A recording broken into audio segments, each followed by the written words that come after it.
Alright guys, who broke the robot? Hello everyone, I'm a Broken Robot. In my last Minecraft video, I briefly talked about the 2-week rule. This is a popular meme that's made the rounds online that the average Minecraft survival world only lasts about 2 weeks until you start to get bored. While in my last video I gave some ways to make your Minecraft world more interesting, today we'll discuss something a little different. Instead of ways to make your Minecraft survival world that you have already started more interesting, in this video we'll discuss some survival scenarios that can make Minecraft more difficult and feel like a different experience from vanilla Minecraft. I'll be sure to list rules or guidelines for these scenarios, but obviously feel free to push and pull them as you see fit. This first survival scenario you might have already heard of, as some popular 100-day survival YouTubers have created similar scenarios. When you first spawn into a new world, you have exactly one in-game day to collect resources from the surface. Once night falls, you must either take refuge in an underground cave or build an underground survival bunker.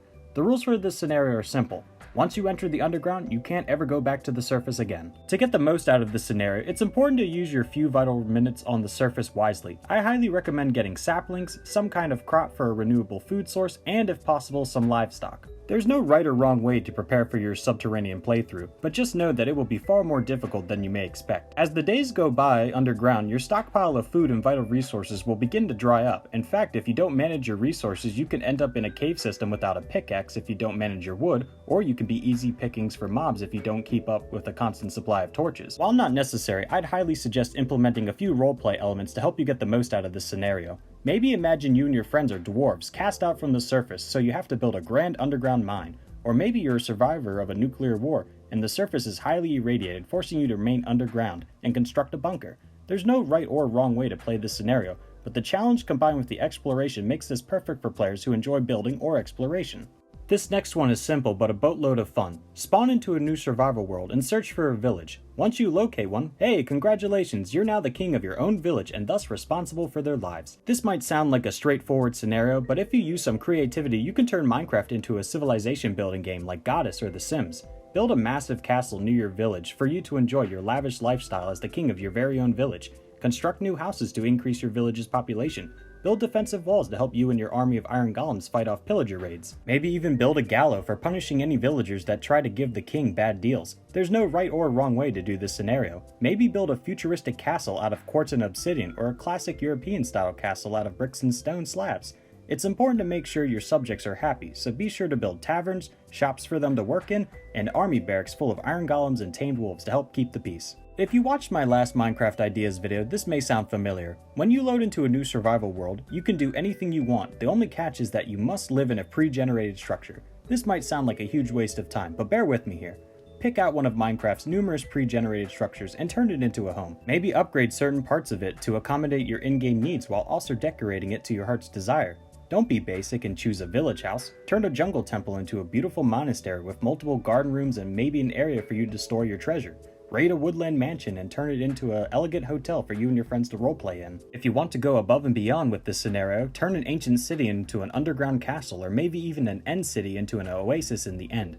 There's no right or wrong way to do this, but with a little effort and a whole lot of creativity, your converted home will be up there with the greats. This next scenario is perfect for anyone looking for a survival challenge. When you spawn into a new world, play as you normally would, but the moment you enter the Nether, you can never leave. This might sound cut and dry, but trust me, it's not. The Nether hosts almost no major pockets of renewable resources besides wood and pork chops, so it's vital to micromanage what items and materials you carry with you into the Nether. Materials like iron, diamonds, food, and cobblestone are very important as they are non-renewable resources once you're in the Nether. Build a Nether base and survive as long as you can before a ghast or magma cube sends you back to the overworld against your will. Maybe you want to convert a bastion into a stronghold where you can harvest pork chops, or maybe you'll want to build a base in the warped fungus so you can avoid hoglings altogether.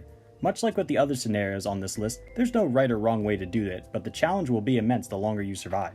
This next scenario is pretty simple. I call it the PETA playthrough. Play Minecraft Survival as you normally would, but the only rules are that you can't kill any living mobs. Pigs, cows, sheep, and chickens are off the menu, and enemies like creepers, endermen, and spiders aren't allowed to be killed either. You can still defend yourself from zombies and skeletons as they are already dead, but other hostile mobs you'll have to rely on running from. This is a very basic survival scenario, but can add a fun twist to a standard boring survival world. This next scenario is similar to the underground only scenario, but with a fun twist. Play a survival world as you normally would, but avoid zombies like the plague, literally. If you get attacked by a zombie even once and are struck, you are now infected with the zombie virus and have one in-game Minecraft day to find a cave. Once you're infected, you must avoid direct sunlight. Because you haven't fully turned, you can maintain your intelligence, but you can only wander freely at night when the sun and its deadly rays are gone. This will take a little imagination, but the combination of fearing zombies far more than a normal Minecraft player would, and if you get bit having to adapt to an undead lifestyle, can spice up any survival world. This next scenario is a bit controversial, but one I've done personally in my own Minecraft worlds. So, the Skulk fungus added to the Game in the Wild update has interesting properties. If a mob dies near it, their enchantment is absorbed and actually spreads the fungus to other blocks. In this scenario, you take on the role as a warden cultist. Find an ancient city and dig out a hole to the surface so you can sacrifice mobs to the Skulk, further spreading the fungus. Be sure to release these mobs in a way that they can set off the Skulk shriekers to summon a warden, or the Skulk won't spread. It will take a long time, but after a few catalysts spawn, you can truly bring the end times for you and your cult, so you can see the warden rise from the deep. If you don't want to roleplay as a cultist, maybe pretend you're a researcher simply studying the effects of the Skulk as it spreads. Or if you want to be extra ambitious, hollow out a large section of the surface down to the roof of the ancient city, and make it look like the Sarlacc pit from Star Wars. There is no right or wrong way to do this, but the Skulk must spread. This next scenario is pretty straightforward. When you spawn into a new world, play as you normally would, but be warned, in this aquatic life scenario, once you enter water, even if it's just once, you can never leave again.